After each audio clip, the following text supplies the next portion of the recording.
I'm Matt Donnelly, and this is Fantasy Football Quick Hits.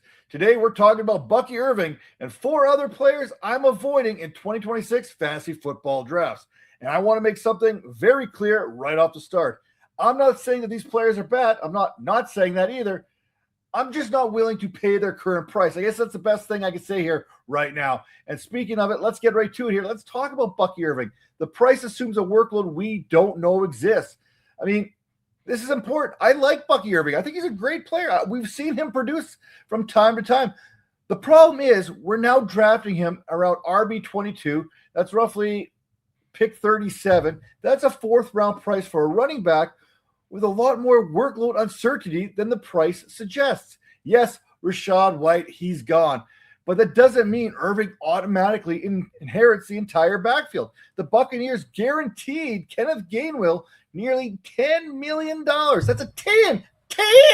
And Gainwell is expected to have a meaningful role. Then you've got Sean Tucker. Brian Drake, one of my good friends there, he loves the Syracuse back. For no matter what, he cannot give up on him. He's also going to be out there competing for early down work and goal line touches. I mean, Gainwell could definitely potentially be taking that passing role away and those snaps, and that is essentially important when we take a look at PPR formats. And then we've got the injury history.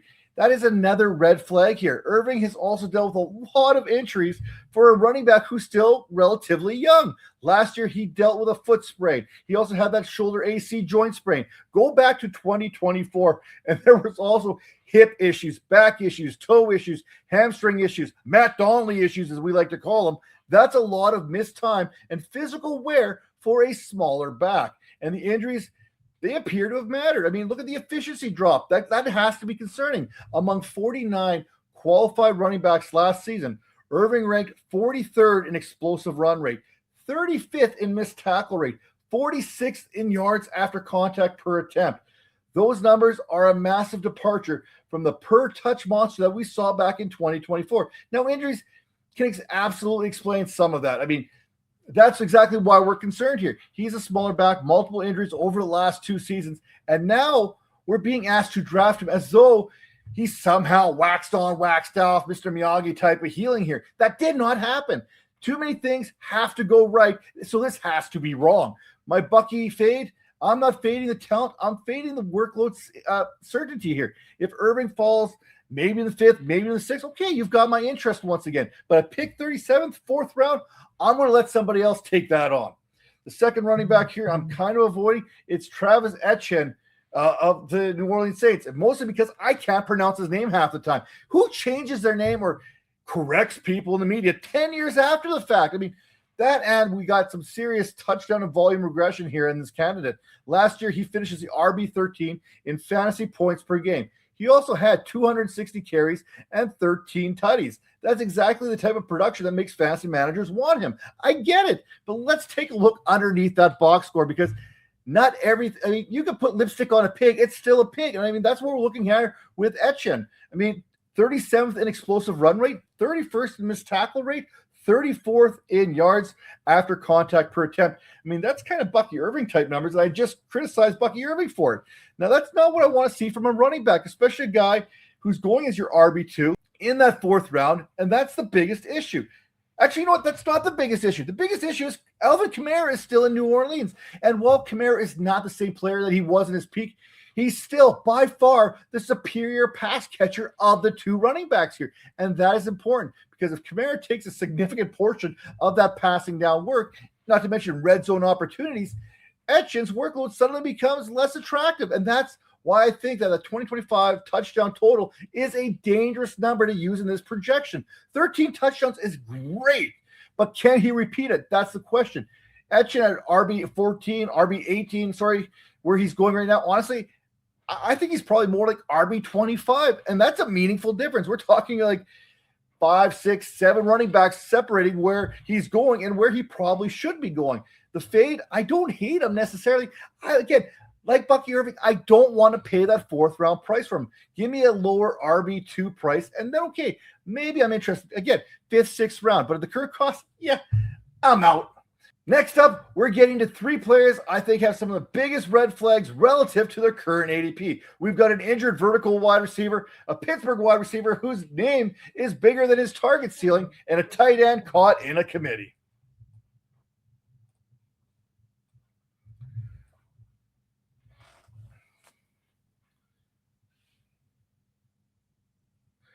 Alec Pierce, the health questions are too big right now. Last season, Pierce finished wide receiver 23 in fantasy points per game. He produced 1,003 receiving yards, 6 touchdowns, and the crazy part, he did all that on just a 17.4% target share. His average depth of target was 19.4 yards, and when that works, it works out beautifully. Among 109 qualified receivers last season, Pierce ranked 12th in receiving yards per game and 18th in yards per route run. Those are excellent efficiency numbers. So why am I avoiding him? Health. Pierce underwent left ankle surgery in March of 2026, and he hasn't completely fixed that problem. I mean, this isn't exactly a new issue either. He needed a PRP injection in January for the same ankle before the surgery. He's had difficulty recovering. He's had another injection along the way, and I don't think they were simply done dealing with this player who simply can't walk into week one at 100%. That's probably not going to happen right now.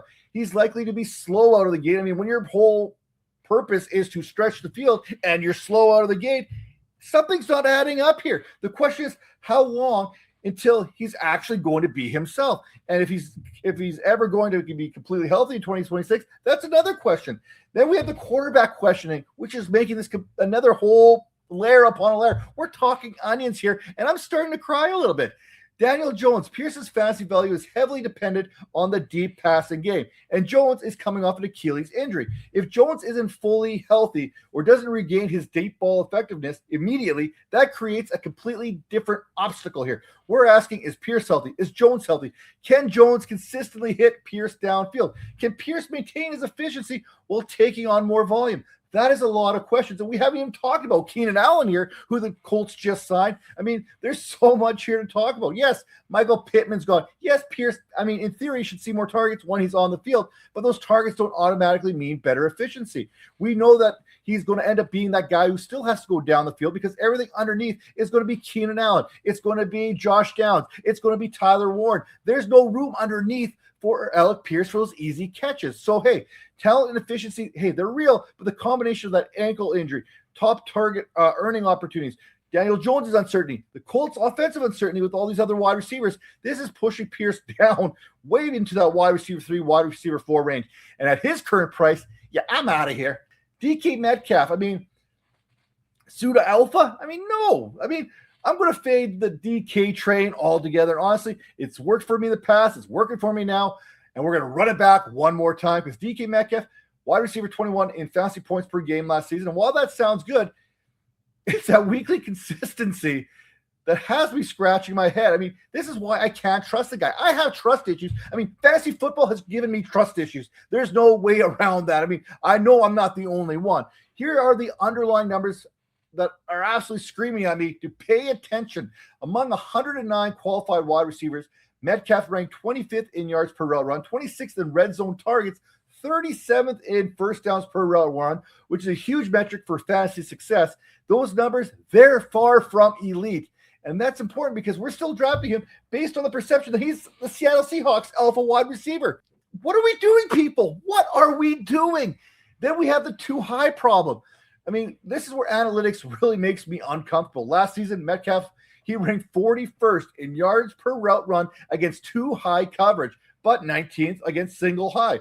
That's a huge split here. And this isn't something new. I mean, that has been a reoccurring analytic issue for Metcalf throughout his entire career. Now think about the NFL that we're playing in today. Defenses are using too high shells at an extremely high rate. So if teams continue forcing Pittsburgh to beat them underneath and over the middle, I'm not convinced that Metcalf's target volume is going to be high enough to overcome the efficiency problem. And then there's the Michael Pittman situation. I mean, if you take a look at projections here, Pittman's actually projected to have more targets, 117-ish, to Metcalf's 100 to 110 range. I mean, we're potentially looking at Pittsburgh's offense in which Metcalf isn't even the clear leader. And that's a problem because he's being drafted around that wide receiver 30, 31, 32 range, which puts him kind of borderline into wide receiver 2 range. No thanks, once again. And the fifth guy, the first tight end on this list, Oronde Gadsden II. This is all coming down to route share issues. I mean, this has got to be the most nuanced fade on the list because Gadsden absolutely has upside. Last year, week 6 through 18, he had some really strong moments out there. He produced 5 top tight end finishes. And then that got people excited. But here's the other side. During the stretch, Gadsden was only the tight end 17 in fantasy points per game. Among the 50 qualified tight ends, he ranked 36th in targets per route run, 15th in yards per route run, 22nd in first read share, 29th in first downs per route run. The yards per route run number is kind of encouraging, but the target earning numbers, not so much.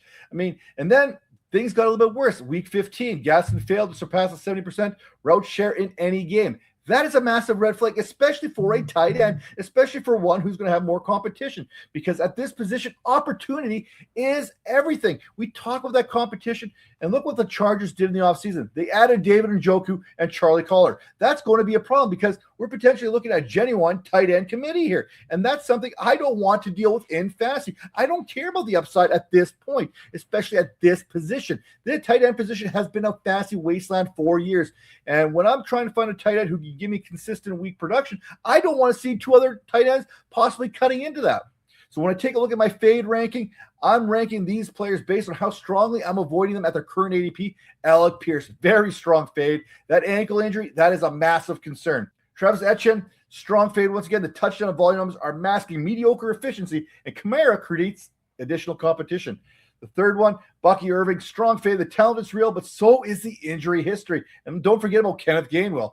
Number 4, DK Metcalf. He's a moderate fade here. This is primarily a value disagreement. I don't believe the target ceiling justifies the price. And Oronde Gadsden, he's a conditional fade. I'm not crossing him completely off my board. I'm simply not making him my starting tight end. The biggest lesson, here's what all 5 players have in common. I'm not trying to predict that they're going to fail. I'm asking, what has to go right for them to surpass their ADP? For Irving, he needs the workload. For Etienne, he needs the touchdowns and the volume to stick. For Pierce, he needs to get healthy and get explosive. For Metcalf, he needs touchdowns and big plays to overcome target concerns. Gadsden, he needs to win that route share battle. It's too many variables for me, and there are other players available at similar prices who don't require as much to go right for them. And that's one of the biggest lessons in fantasy football. You don't have to hate the player to fade the game. You just have to believe his price is wrong. Fantasy football isn't about drafting the players that you think are going to be good. It's about drafting the players who can outperform the price that you're paying for them. So when I talk about these 5 names, when they come up in your draft, you'll think, hey, Matt thinks this guy's going to be a bust. Think, Matt doesn't want to pay the price. Good player, wrong price. And that's going to do it for this edition of Fantasy Football Quick Hits. I'm Matt Donnelly, and we'll see you next time.